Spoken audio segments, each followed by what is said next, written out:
আমি কোনো কারণে আজকে ইমাম মুসলিমের সহিতা ইনশাআল্লাহ আমি বলে দিচ্ছি। আমার ইমাম মুসলিম রাদিয়াল্লাহু তাআলা আনহু যখন এই কথা বলে দিলেন তখন বিবি তুয়ার মনটা গলে গেল। উনি বলছেন, হুজুর আপনাকে আর কোথাও যেতে হবে না, আপনি আমারই বাড়িতে চলে আসেন। এই কুফা শহরে কোনো বাড়ি দরজা আপনার জন্য খোলা নাই। আমার ইমাম মুসলিম রাদিয়াল্লাহু তাআলা আনহুকে ওই বেলালের মা বিবি তুয়া নিজের বাড়ির মধ্যে পার্সোনাল ঘরের মধ্যে বাবা জায়গা করে দিলেন। হাত পা ধোয়ার পানি দিলেন, ভাত পা ধোয়া হলো। বাড়িতে যা কিছু খাবার ছিল বাবা আমার হুজুরের সামনে খাবার নিয়ে গিয়ে রাখা হলো, হুজুরকে খেতে বলা হলো। কিন্তু আমার কেতাব লেখকগণ বলছেন আমার ইমাম মুসলিম বাবা ওই বাড়িতে খাবার খেলেন না। খাবার খেলেন না, মা খাবার লাগবে না। কেন খেলেন না এটাও একটা কারণ আছে। কি করে খাবে গো? হ্যাঁ, ছেলে দুটিকে কাজী সাদি বাড়িতে পাঠিয়েছেন। ছেলে দুটি একদিকে, বাবা একদিকে। ছেলে দুটির মা নেই, এতিম ছেলে, মা হারা ছেলে। ছেলে দুটি খেলো কিনা? খেতে যাবে কি? খানা যেমনই সামনে দেখেছেন, ছেলে দুটির কথা মনে পড়লো, আল্লাহ আমার ছেলে দুটি যদি না খেয়ে থাকে আমি বাবা হয়ে কি করে খাবো? হ্যাঁ, বিভিন্ন কথা মনে পড়তে লাগলো। বলছে, মা ও বিবি তুয়া আমার খাবার লাগবে না, তুমি খাবার নিয়ে যাও। হুজুরকে বিছানা করে দেওয়া হয়েছে, গভীর রাত হয়েছে। চাইলে আমার আল্লাহ খালি কোনোদিন ফিরাননি। আমি বলছি, দেখেন আমি প্রমাণ দিচ্ছি, আজ পর্যন্ত কোন মাহফিল এরকম আমার জীবনে ঘটেনি যে নবীর আওলাদের ওসিলা দিয়ে চেয়েছি, যত চেয়েছি অত পাইনি। এটা আমার জীবনে ঘটেনি। নবীর স্টেজে বলছি, আজও ঘটেনি, আজও ঘটেনি। মাসরুর মিয়ার নামের পাওয়ার যদি এত হয় তো মাসরুর মিয়ার কি পাওয়ার হতে পারে? আলে নবীর গোলাম বলেছিলাম, তো সালেপুরে যদি না হয় একটু দূরে একটা দিওয়ানা পাওয়া গেছে। যারা বলুন মাসরুর মিয়ার দিওয়ানা শ্রদ্ধেয় জনাব জিয়া কালিমি সাহেব, আপনার কি বলে নয়া বস্তি থেকে উনি বলেছেন, হুজুর মাসরুর মিয়ার নামে আমি ৫,০০০ টাকা দিলাম। নারে তাকবীর, নারে রিসালাত, ইসলাম বলেন জিন্দাবাদ, ভাইজানে কালিমি বলেন জিন্দাবাদ। সুবহানাল্লাহ। উনি ৫,০০০ টাকা দিয়েছেন, ও ৫,১০০ টাকা, আলহামদুলিল্লাহ। কিন্তু ১ টাকা আরো দিয়ে দাদা, ৫,১০১ টাকা। জি, আমি বলবো যে ১,০০০ টাকা আরো দিয়ে। তোমার এদিকে দুটা কলম হয়েছে ৫০০ টাকা, একটা হয়েছে, একটা বাকি আছে। তুমি এখানে কি করছো? রুগী যাও হাজা থেকে রামি মাহমুদুল। হ্যাঁ, আচ্ছা দুটা বইলাছো ভালো কথা, কিন্তু আল্লাহ বেদরকে বেশি ভালোবাসে, এটা তুমি জানো না? একটা আরো চাবো ইনশাআল্লাহ। হ্যাঁ হ্যাঁ, আলহামদুলিল্লাহ। আমাকে নাম বলতে হবে না, আল্লাহ সব জানে। আরে আমাকে নাম বলার দরকার নেই, আল্লাহ আপনাদের নাম ফারিস্তাদেরকে দিয়ে লিপিবদ্ধ করাচ্ছে। আমি তো গুনাহগার মানুষ। আব্দুল, একটা বলো আমার ৫০০ টাকা চাহো ভাই। হ্যাঁ, ইনশাআল্লাহ আমি গাই। আমার ইমাম মুসলিম বাবা ওদিকে বিছানায় আরাম করছেন। গভীর রাত, রাত বাবা ১০টা ১১টা হতে চলেছে। এবার বিবি তুয়া বাড়ির আপনার কি বলে দরজাটা ভিতর থেকে বন্ধ করে রেখেছেন। হঠাৎ করে বাড়ির দরজার বাইরে আওয়াজ হলো, বেলাল চলে এসছে, মা দরজা খুলো। দরজা খোলা হলো, দরজা খোলা হলো। বেটা বেলাল এত দেরি কেন হলো আজকে? বলে, মা আর বলিও না গো, অফিসে অনেক কাজ।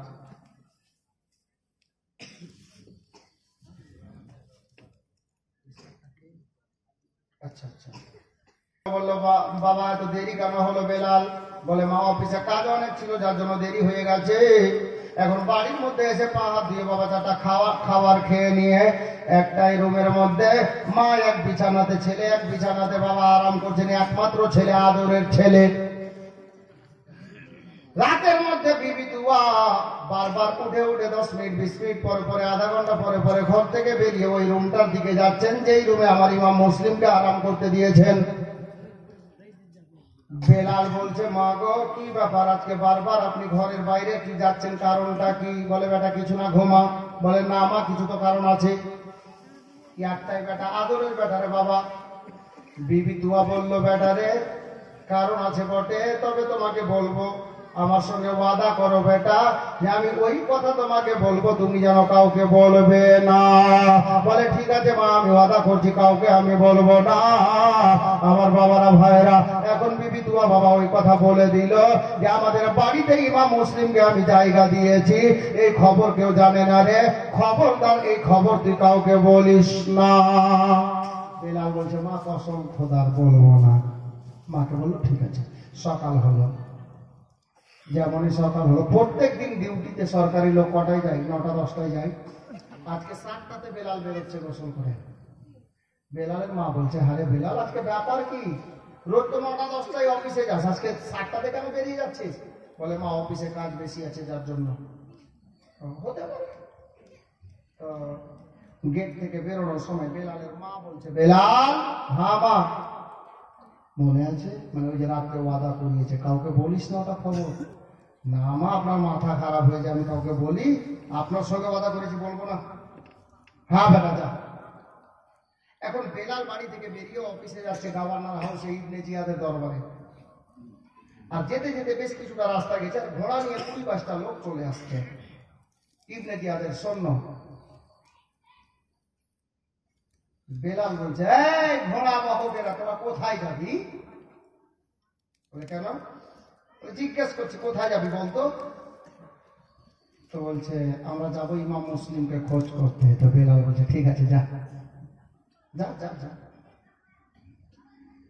দেখেন, কিছু লোক যদি মূর্খ হয়, লেখাপড়া শিখতে পারেনি, কিন্তু আউট নলেজ খুব বেশি হয়।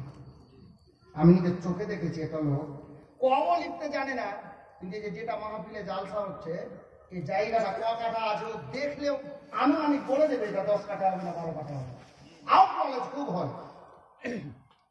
আচ্ছা ঠিক আছে ঠিক আছে। নয়াবস্তি, এই দেখেন নয়াবস্তি থেকে কোনো মা বা বোন কেউ একজন বিনা নামে 500 টাকা পাঠিয়েছেন, আলহামদুলিল্লাহ। মাহমুদুল বাড়ি চলে গেছে না, আছে ওদিকে বৈশা গেছে। টুকিটা না থাকলে তো চিনতে পারবে না। টুকি আছে তো বুঝতে পারছি যে ছেলে আছে। সুবহানাল্লাহ, মাহমুদুল আছে। হ্যাঁ, তুমি ওদিকে কাজ করো ভাই। বলছিলাম, বেলাল যখন বলছে ঠিক আছে যা, তো কিছু এই সৈন্যরা 20-22টা সৈন্যর মধ্যে একটা সৈন্য বলছে, আচ্ছা বেলাল বলতো ব্যাপার কি, যা যা মানে? তো বেলাল বলছে, সুবহানাল্লাহ, আল্লাহ।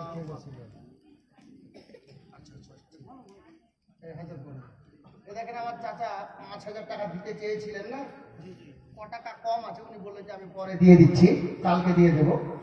তো উনি বাড়ি থেকে গিয়ে ওটা নগদ করে দিলেন। আল্লাহু আকবার। চাচা এখনই দোয়া করবো আপনার জন্য, খাস করে দোয়া করবো, আল্লাহ যেন আপনার দানকে কবুল করেন, সকলের দানকে কবুল করেন। জি। তো বেরাদার, বলছিলাম ওই লোকটা বলছে বেলাল তার মানে কি?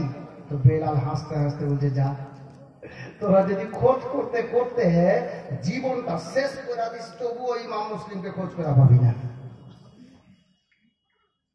তো সৈন্যগুলোর মধ্যে থেকে সৈন্যগুলো বলছে, বেলাল তার মানে কি?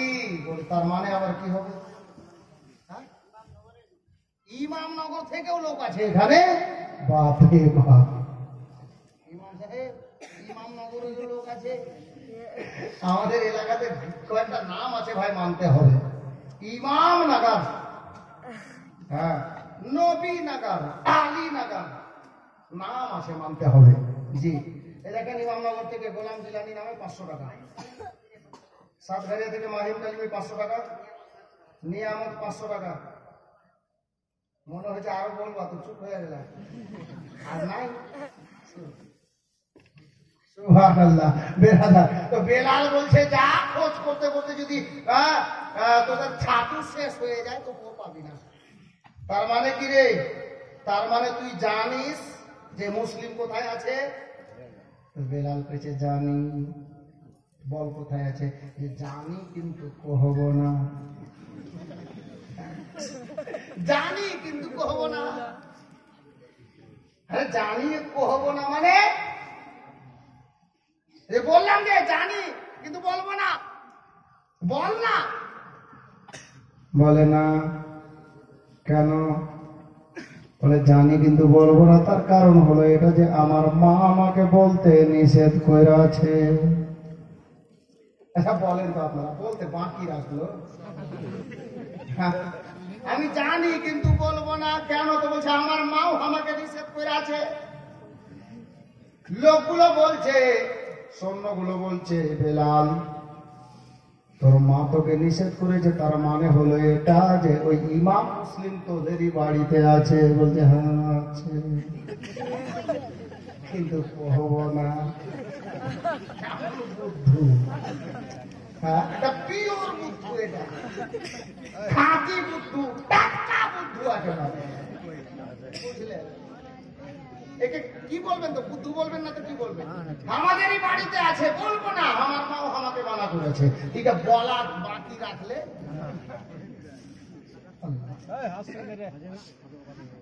বেলাল বলল শোন, বলে তো দিলাম, কিন্তু আমার মা আমাকে নিষেধ করেছে। তোরা যা, আমাদের বাড়িতে ইমাম মুসলিম আছে, কিন্তু আমার মা কোনো মতে যেন না জানে যে আমি বেলাল তোদেরকে বলেছি। কথা ঠিক। যা। বেলাল চলে গেল ইবনে জিয়াদের দরবারে। আর 20-22টা লোক ইমাম মুসলিমকে ধরার জন্য বাবা ওই বিবি তুয়ার বাড়িতে, বেলালের বাড়িতে ছুটে চলে যাচ্ছে। 20-22টা ঘোড়া একসঙ্গে চললে কেমন আওয়াজ হবে? পায়ের আওয়াজ, খটখট খটখট একটা আওয়াজ হবে।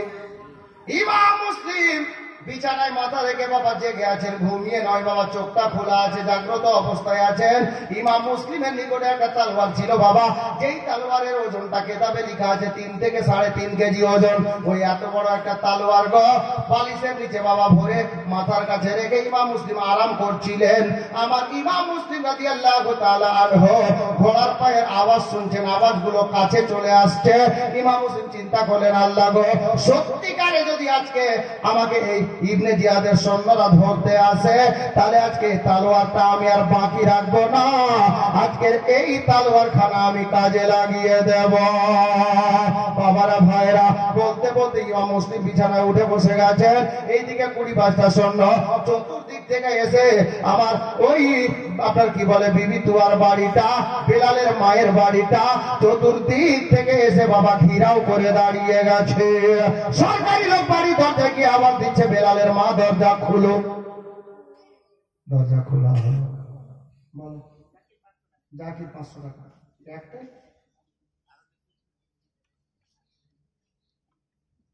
তুমি দেখবা এদিকে এসো।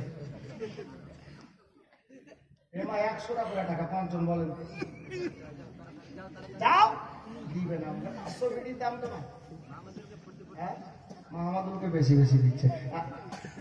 আব্দুল খুব চালাক ছিল, খালি এটা বলছিলাম, আমি লাফিয়ে উঠেছি যে আমাকে বলবে। এখন আপনারা নিজের চোখে দেখেন, এদিক থেকে 5টা কলম আগে আসে না, এদিক থেকে আসে। 100 টাকা নগদ হোক আর বাকি হোক, মা তাড়াতাড়ি দেন। হ্যাঁ, কোনো অসুবিধা নেই, নগদ হোক বাকি হোক। দেখছো মাহমুদুলকে ডাকছে। আব্দুল 5 এলে ডাকবে, কখন পারলা এখন থেকে মুখের আগের দিকে রহ, তবে তো দেখার তোমাকে বলবে যে এদিকে আয় রে ভাই, এদিকে আয় রে বেটা। হ্যাঁ, ওখানে দাঁড়াও। আচ্ছা, তুমি নিজের জ্ঞানে বলিও তো, ইমানদারি সহিত বলো, তোমার ওখানে ডান পাশে ওই কোনার লোকটি কাইলকে কি দেখলো? এখানে তোমার সামনে, ওখানে ডান দিকে তোমার কত দিয়েছিল?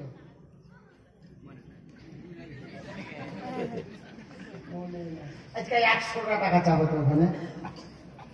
একজন কোনো মা বোন পারবেন না? মাহমুদুল ঠিক আছে, ওদিকে ঠিক আছে, ওদিকে আছে 7 ঘাড়িয়ার শেষে। খালি আপনার মাহমুদুল বসে আছে, আমার আব্দুলও বসে গেছে। দেখো, হ্যাঁ, মাশাআল্লাহ। আব্দুল উঠিও না এখন। হ্যাঁ, মেলাডি লেখো, তারপরে উঠো। সুবহানাল্লাহ। হ্যাঁ, মাশাআল্লাহ। নগদে 100 টাকা জায়গা হবে, আলাদা রাখবা, আমি বলবো। আব্দুলকে একটা মনে হয় নগদ তাই না, তোমাকে খালা দেনা কেউ গে। সুবহানাল্লাহ। যাকে বাবা, আমি যেখানে বলছিলাম ওখানে আবার যাচ্ছি, ওদিকে হতে দেন কাজ। আমার ইমাম মুসলিম উঠে বসে গেছে। আর এদিকে বেলালের মা দরজায় এলো। কে? বলে সরকারি লোক। দরজা খোলো। সরকারি লোক আমার বাড়িতে? বলে দরজা খোলো, আমার সরকারি লোক, ইবনে জিয়াদের দরবার থেকে এলাম। দরজা খোলা হলো। একটা দরজা খুলে শোন করে আস্তে করে বেলাল এর মা বিবি তুয়া বলছে, কি হলো বলো? বলে আচ্ছা বেলালের মা বলো তো, আমরা শুনলাম নাকি তোমার বাড়িতে ইমাম মুসলিম আছে। সর্বনাশ। বেলালের মা বলছে, কাজ নিশ্চয় আমার বেটা বেলালের হয়েছে, কারণ কেউ তো জানে না। হ্যাঁ গো, তোমাদেরকে কে বললো যে আমার বাড়িতে ইমাম মুসলিম আছে? বেলাল এদিকে তো বলে পাঠিয়েছে আমার মা যেন খবরদার না জানে যে আমি পাঠিয়েছি তোমাদেরকে। বেলালের মাকে সরকারি লোকেরা বলল, ও বেলালের মা বিবি তুয়া শোনো রে, কে বলেছে ওটা বলার দরকার নাই, তোমাকে আমরা যেটা জিজ্ঞাসা করছি সেটা বলো। তুমি হ্যাঁ বলো এবং না বলো, দুটোর মধ্যে যেটা হয় একটা বলো। তোমার বাড়িতে ইমাম মুসলিম আছে কি না? মুসলমানেরা শোনেন গো, আমার মা বোনেরা দাদারা ভাইরা শোনো গো, আমার ওই বিবি তুয়া আপনার কি বলে বেলালের মা ইমাম মুসলিমের দিওয়ানি, আলে নবীর দিওয়ানি। উনি কি বলছেন মা জানেন গো? বলে আল্লাহ গো, এখন যদি আমার ইমাম মুসলিমকে বাড়িতে জায়গা দেওয়ার পরে আমি বলি যে ইমাম মুসলিম আমার বাড়িতে আছে, তাহলে আলে নবীকে বাড়িতে জায়গা দিয়ে তাকে ধরিয়ে দিব, মানে এটা গাদ্দারি করা হবে। আর যদি বলি যে না আমার বাড়িতে নাই, তাহলে আমার আল্লাহ মৃত্যুকে ভালোবাসেন না, মিথ্যাবাদীকে আমার নবীও ভালোবাসেন না। তবে আমি এখন করি তো করি কি? বেলালের মা ফয়সালা নিল মনে মনে, আল্লাহ আলে নবীর সঙ্গে আমি গাদ্দারি করতে পারি না, বাড়িতে জায়গা দিয়েছি আমি তাকে ধরিয়ে দিতে পারি না। আজকে জেনে বুঝে একটা মিথ্যা কথা বলবো।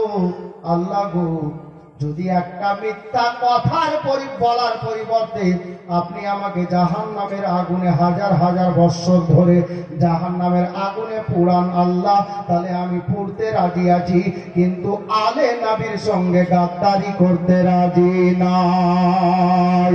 এই মুসলমান, আলে নবীর সঙ্গে গাদ্দারি করতে রাজি নয়। এটা বিবি তুয়ার জবান গো।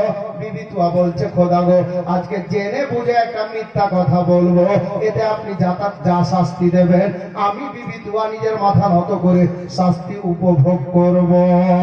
এ বেরাদার, এইদিকে বিবি তুয়া দরজায় দাঁড়িয়ে বলতে যাবে যে না আমার বাড়িতে ইমাম মুসলিম নাই, না শব্দ যেমনই বের করতে যাবে, ওইদিকে পিছন দিক থেকে বাবা তৈরি হয়ে হাতে তালোয়ার নিয়ে আমার ইমাম মুসলিম দরজা খুলে বেরিয়ে হাজরাতে গেরামি ওই বেলালের মা বিবি তুয়াকে বলছেন, আমার ইমাম মুসলিম বলছেন, ও বেলালের মা বিবি তুয়া রে, তোমাকে না বলতে হবে না, বলে দাও যে আমার বাড়িতে ইমাম মুসলিম আছে।